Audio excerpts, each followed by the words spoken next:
bienvenue une fois encore, je suis très heureux de vous retrouver.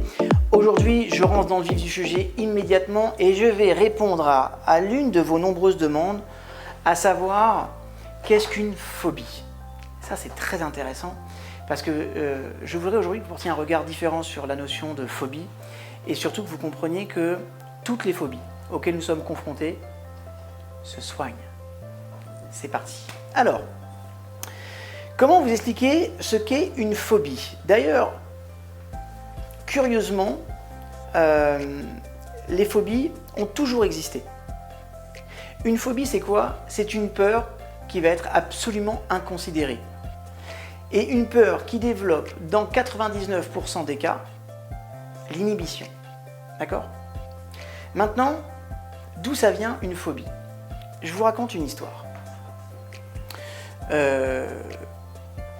Mon épouse, petite, est en train de jouer au badminton avec son père.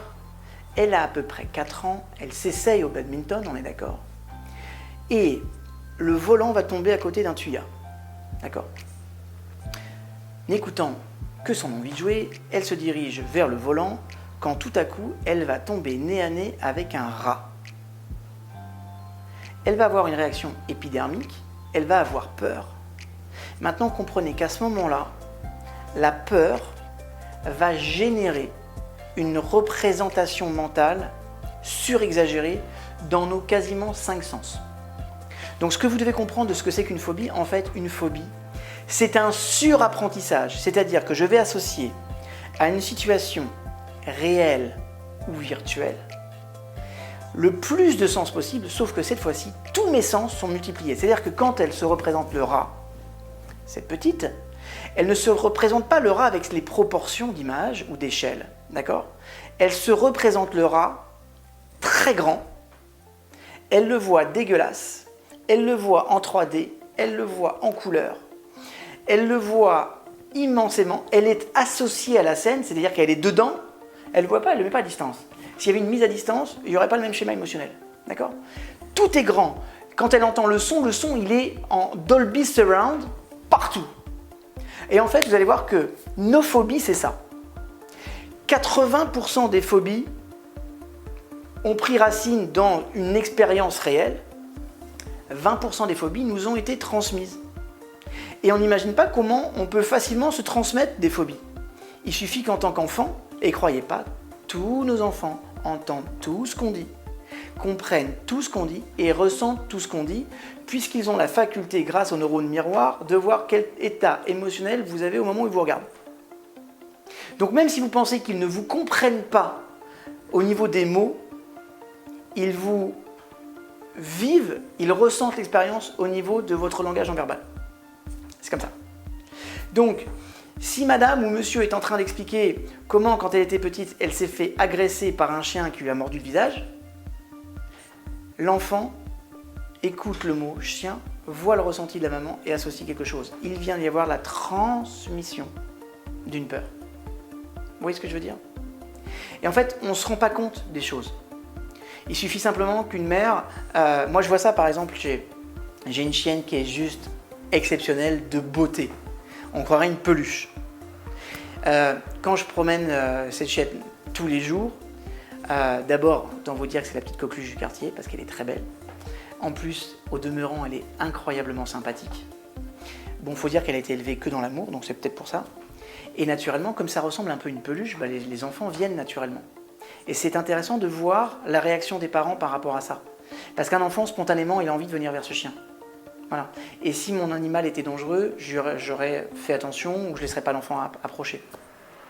Et en même temps, eh ben, c'est la réaction des enfants des parents qui va conditionner le mode de fonctionnement de l'enfant. Et je vois des parents qui se disent « Attention, t'approches pas d'un chien comme ça ». C'est vrai. Dans l'absolu, c'est vrai. Ok? Mais il faut faire attention à la façon dont on fait les choses.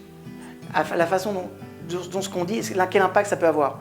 Parce que si elle transmet la peur à cet enfant alors que le chien n'est pas dangereux, sans le savoir, l'enfant va développer une phobie au niveau des chiens et on ne saura pas pourquoi un jour un tout petit chien passe et le gamin est en train de se mettre dans les jupons de sa mère.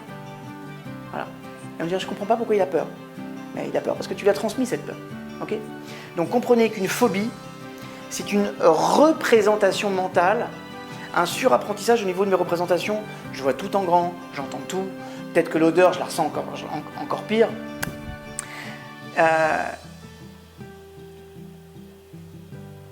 Un jour, je vais vous parler de la puissance des représentations mentales.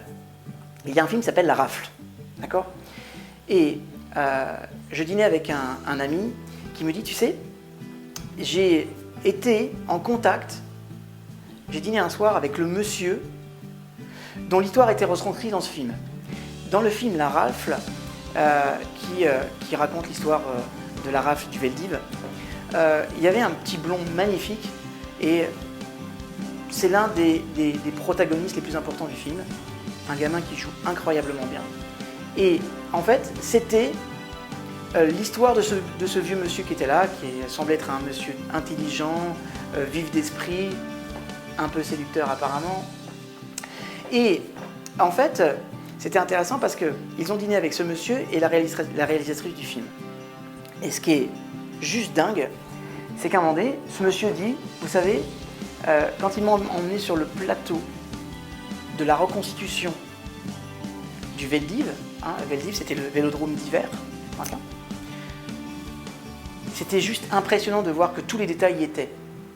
Même l'odeur, comment avait-il pu savoir que l'odeur était aussi forte et présente parce qu'on n'avait pas le droit d'aller aux toilettes et les personnes urinaient, faisaient leurs besoins, même si c'était au fond du gymnase, ça sentait d'une puanteur terrible.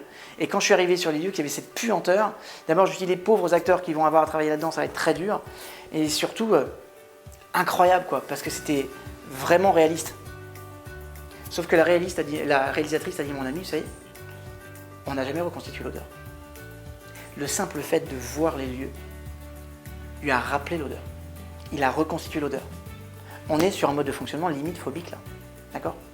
Donc, comprenez que si une phobie se crée par l'hypertrophie de nos représentations mentales, une phobie se soigne par l'hypotrophie de la même représentation mentale.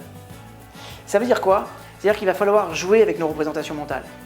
Par exemple, quelqu'un qui aurait peur d'un chien, qu'il se soit fait attaquer ou pas, ok, si vous êtes fait attaquer et que vous avez une vraie scène factuelle, vous allez prendre la scène et je vais vous demander de faire la chose suivante. D'abord, vous allez l'approcher sur le mur comme si vous y étiez.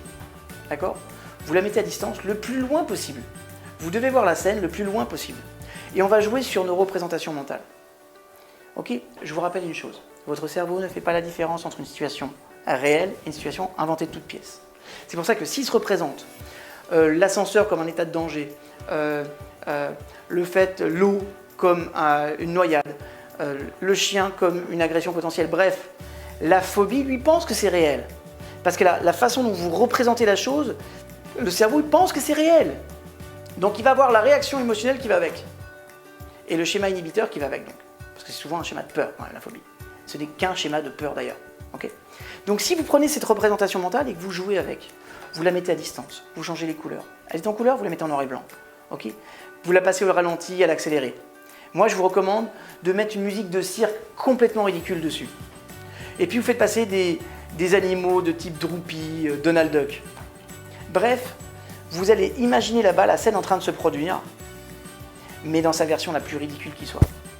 Dites-moi, est-ce que vous pourriez imaginer le film Psychose avec la personne qui va agresser au couteau dans la salle de bain l'autre personne, avec une musique différente? Vous imaginez la scène avec une musique de cirque?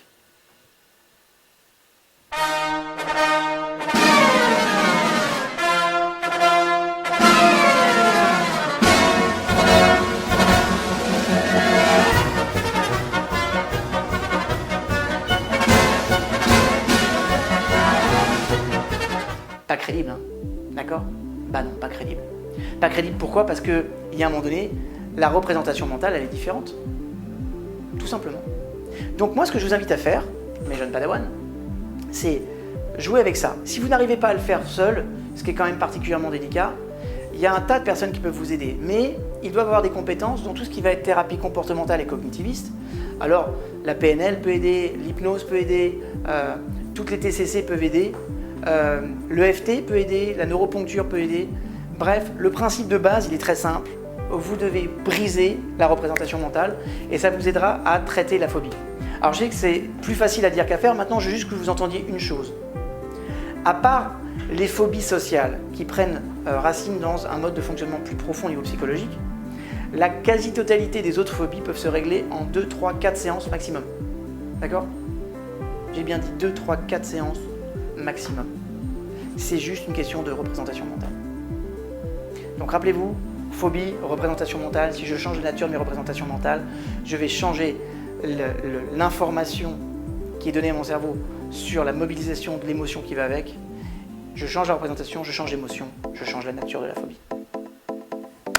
J'espère vous avoir un petit peu plus éclairé sur ce que c'est qu'une phobie, mais gardez ça, ce n'est rien d'autre qu'une extrapolation géniale, géantissime de vos représentations mentales.